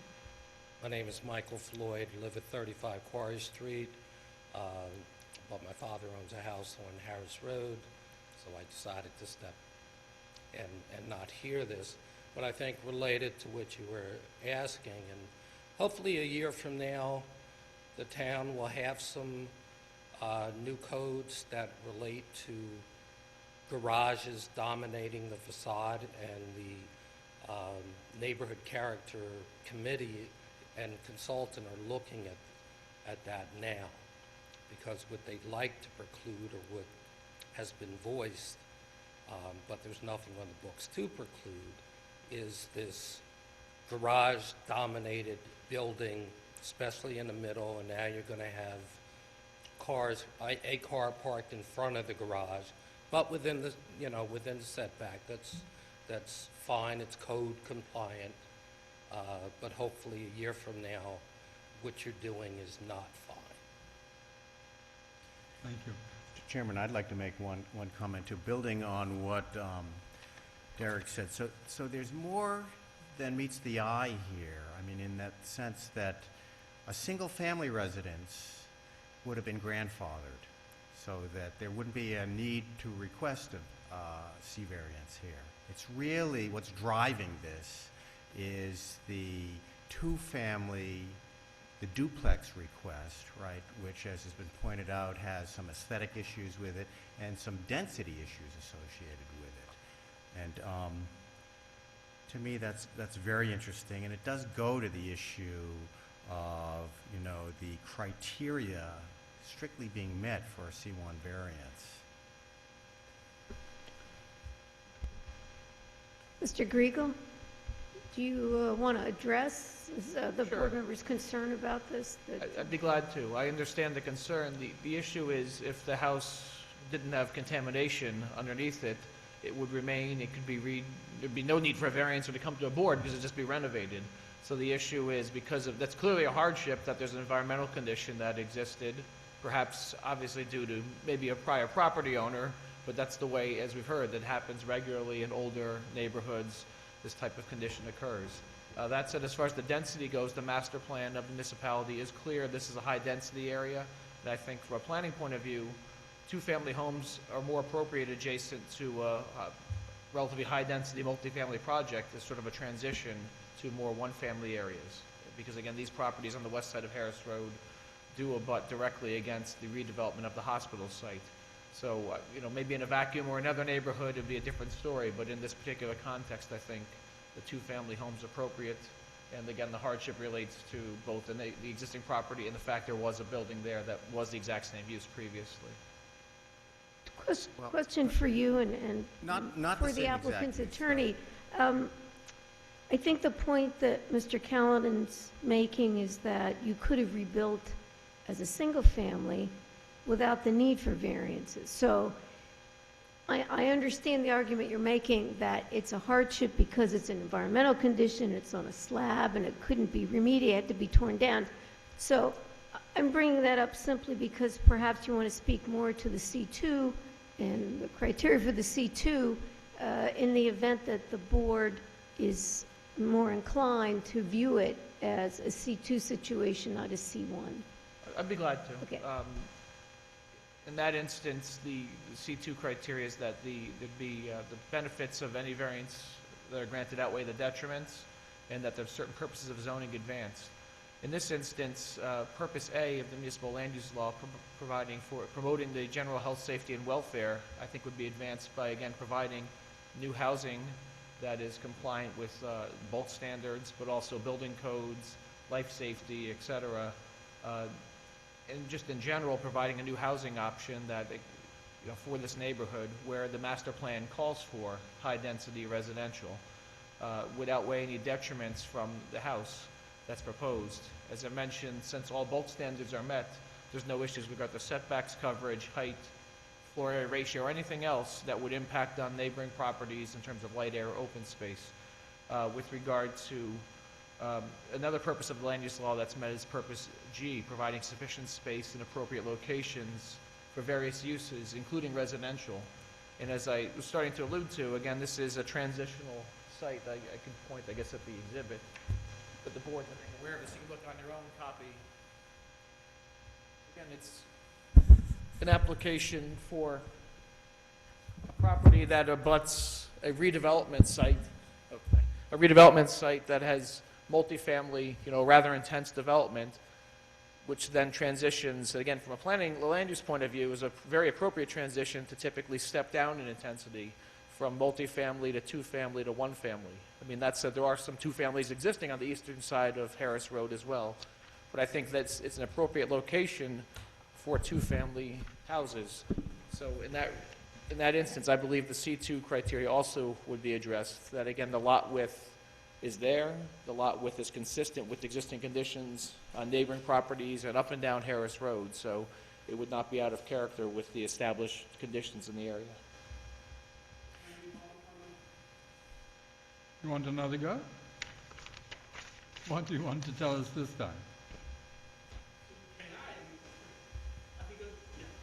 You need a microphone. Okay, yeah, thank you. Yeah, I think currently there are 3 and duplex already there in a very small space, and there is this one. There's another one in planning. If we add this one, it's going to be too much. Okay, in a very small space, and I don't understand why they have to change from a single-family home become a duplex. It was not convince me, and so as a neighbor, I'm not sure my voice can be heard. If it is, I'm really against it. Okay, yeah. Okay. Okay. Thank you. It's basically very small. Microphone in the Yeah. debate. It's very difficult for the people live there. Yeah. I say the reason now, And I mean, the people may not be see that, the notice. I should ask them, oh, come here, yeah. May I point out one thing too, Chairman? Attorney Casey, I mean, I appreciated the inquiry about, you know, the C2 variance here, but it's not what the application is for. Application is solely for a hardship variance C1. Well, but Mr. Callahan, I mean, most applicants, and this one did, when they notice for it, they indicate we are seeking, you know, we think it's C1, but we I hear seek you. any you know, if there are related variances, then we seek them too, to avoid a situation in which they're in front of the board, and then the board says, well, strictly speaking, you know, you kept talking about C1. Got you. We'd be willing to give you C2, but you didn't call it out in great detail. And I don't think in this situation, their notice gave the neighbors sufficient information about what they wanted to do out there. So if the board's inclined to grant it as a C2, I think the applicant made it clear enough that they were seeking C1 or any other variances that the board thought would be necessary. Okay. Have we exhausted our thoughts? And if so, we will go into executive session and try and make a decision. What are your additional comments? I don't actually see the proximity of Avalon Bay and higher density as an argument in favor of having more density in a neighborhood which is not that way. I don't see the positive in that at all. It's an interesting argument, but it doesn't hold up for me.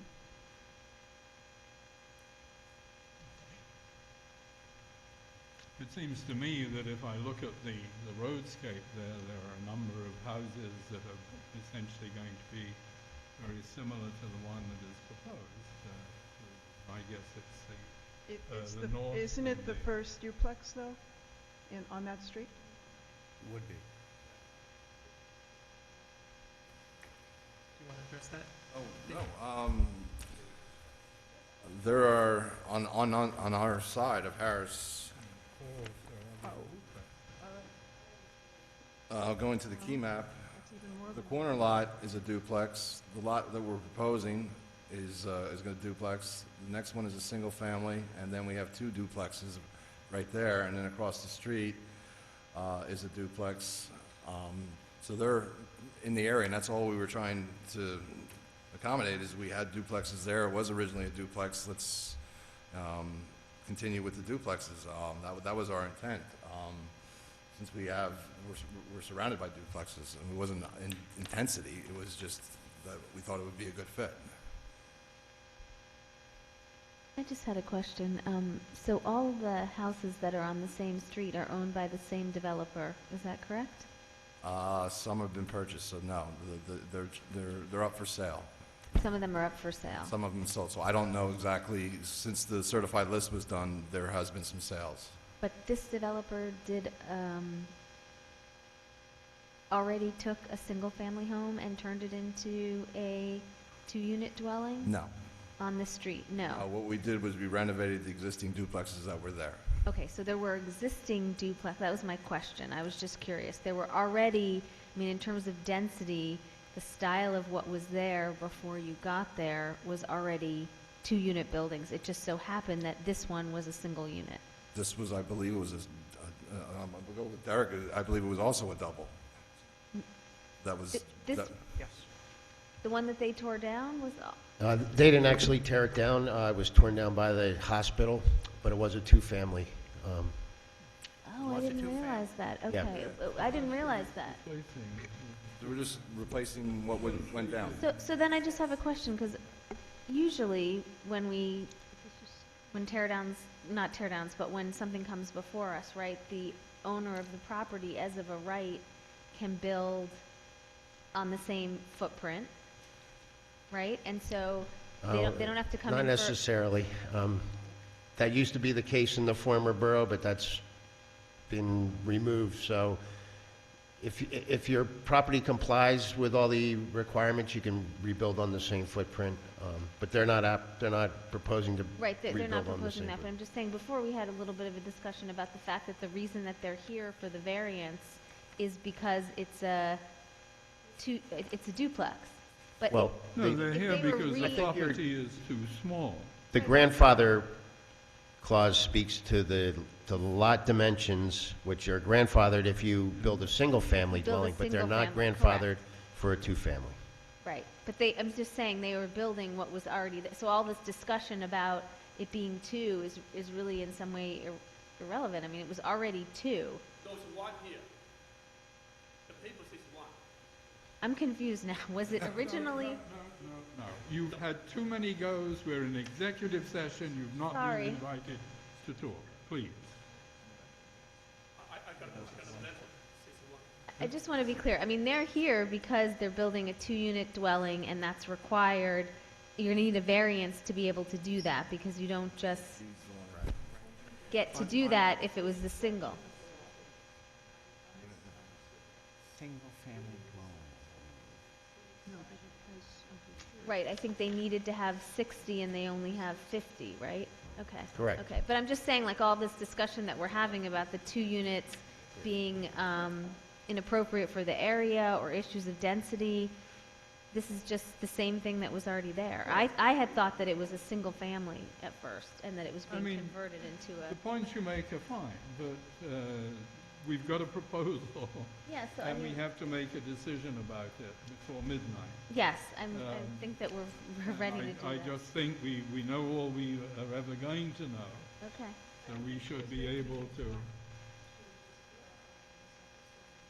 Oh, I see. I didn't, and I I think it's an- misunderstood your misunderstanding. It's okay, I just wanted to I think make it's an sure. important misunderstanding too, Mr. Chairman. I mean, it's unclear to me from the paperwork before us, what was there? Was it a duplex before, or page three, the first sentence says, "The existing 1.5-story framed, single-family Yes, dwelling was removed." I was pretty sure What that is I it? had read that. Sorry, but The applicant is. I'm in the application, okay, the zoning appeal development application, page 3. Right, exactly. Single-family dwelling was removed. When we submitted the application, we believed what had previously existed was a single-family home. We are deferring to the zoning officer, who has informed us it was a two-family home before. The proposal of the two-family, though, is permitted, whether it was single-family or two-family, and as we had testified, we believe that's what fits into the neighborhood the best, and the variance for which we're here right now has to do with the lot width, and what was existing before. We will defer to the zoning officer I mean, about it. I'd have to go check the tax records. My understanding that there was a two-family, but okay, sorry. no, I mean, it's a good point, and it's a sat crucial through the whole point, thing and thinking- if I'm mistaken, I would want it correctly on the record. Well, I it gets thought back to the earlier point, the gentleman's point about the R4 zoning allows for it, but the grandfathering that would be allowed and not require a variance here would be based on the premise that it's a single-family dwelling only going up, and that was there. Correct. So whatever was there before, they have to be here requesting their duplex. Yes. And that's the case we've heard. And we know there are other duplexes on this street. That's not a departure from the mixed nature of the housing on this street. And I just think we need to decide whether this one is reasonable or not.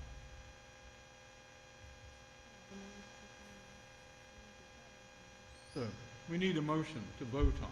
We can vote it up or down. That's the advantage of a motion.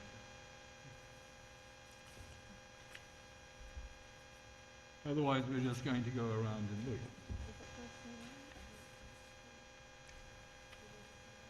Which variance? I also just want to be clear on which variance it is that they're seeking. It's the lot Here width. For a It's an duplex on the basis of. Okay. Yeah, it's here on the property thing, which is a lot width thing. Yes, it's a variance for the 50-foot lot width when 60 feet is required. Yeah. It's an existing condition, and we are requesting a variance to permit that lot width. I think the question went to, is it a C1 or C2 you're after? We understand the issue about the width. And I assume you've made the case, you feel, for either? Yes. Okay. Oh, you have. That is Okay. correct. We That was the- believe we've put on enough testimony for either a C1 or a C2 variance, whichever the board may deem appropriate. Honestly, in this case, I don't see the difference between a C1 and a C2. I mean, as we've discussed before, the C1 variance hinges on the hardship, and the hardship would be tied to a lot configuration or topographic condition on the property. Build on the lot. Basically, and that they cannot Unless they get a alleviate it. variance, because In the this lot- case, because of the language in the former borough land use ordinance, single-family can still be grandfathered. So if I take it down, my single-family house, I can put a single-family home back, if I stay within the footprints, and I don't need variances, even if my lot is undersized or short width. So, depending on how you choose to look at it, if you look at it that the applicant could have just put a single family, didn't need any variances, so you don't see that hardship. But if you are inclined to grant it, you may feel, however, that it's an empty lot now, the house had to be taken down because of environmental remediation. The applicant's arguing duplex is permitted, and it will fit in with the street character, so that while it may not be a strict hardship, you still feel it's appropriate land use, appropriate planning, so that you can grant it as a C2. Yeah. So that's the distinction. The C1 hinges pretty much entirely on, do you feel this great hardship exists for the applicant?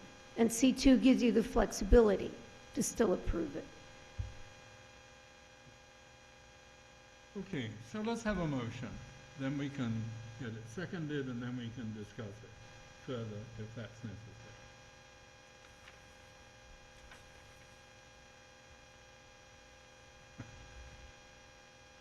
You won't go home until you've made a motion, guy. I'll make the motion. Okay, to approve?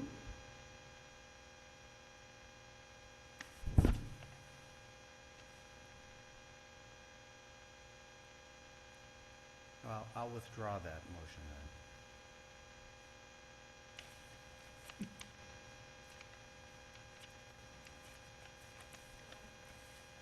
Why?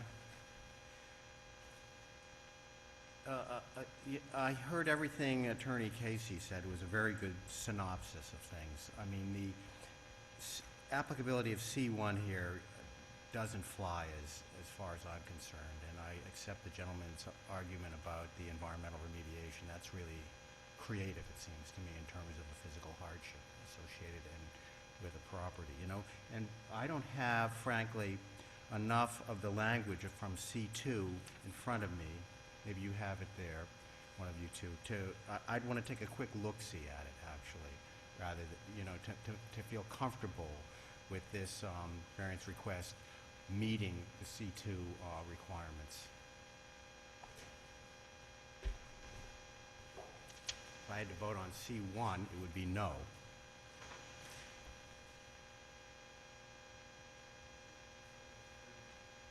Yeah, so this is from the other application. Would you like additional testimony regarding the C2 from our planner? Give me a moment, please.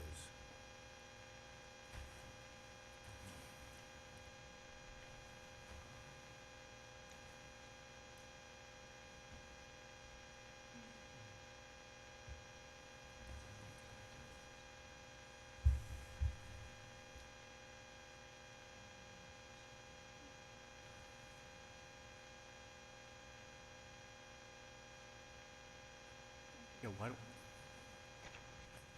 additional testimony? I mean, I've got it. So you're happy for a C2? Yeah, I'm happy enough, sure. Yeah, okay. So you would make a motion to approve it with the C2 there? Yes. Okay. Is there a second to that motion?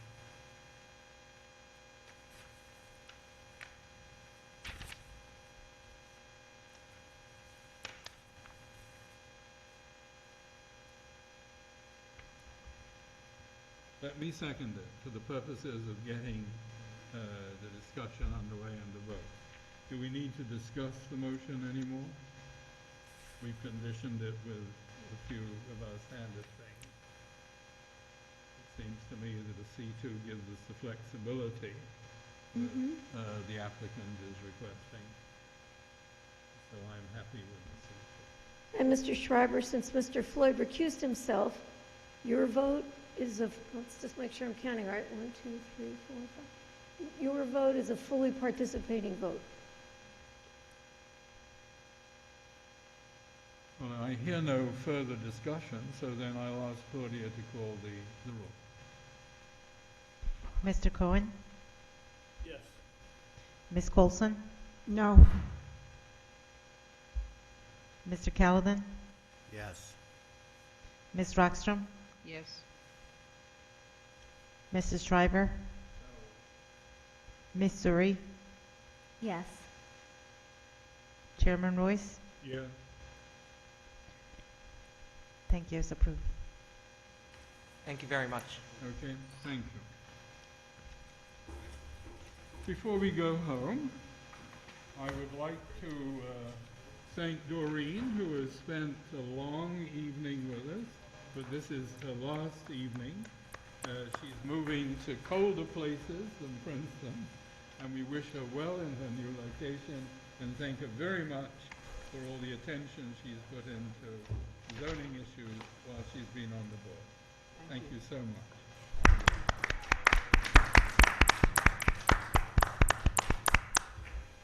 Good.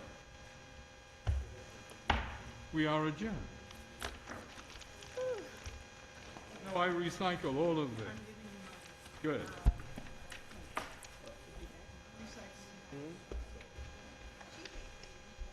Yeah, but I normally try and be kind and carry all of this down. So what's so interesting? I throw everything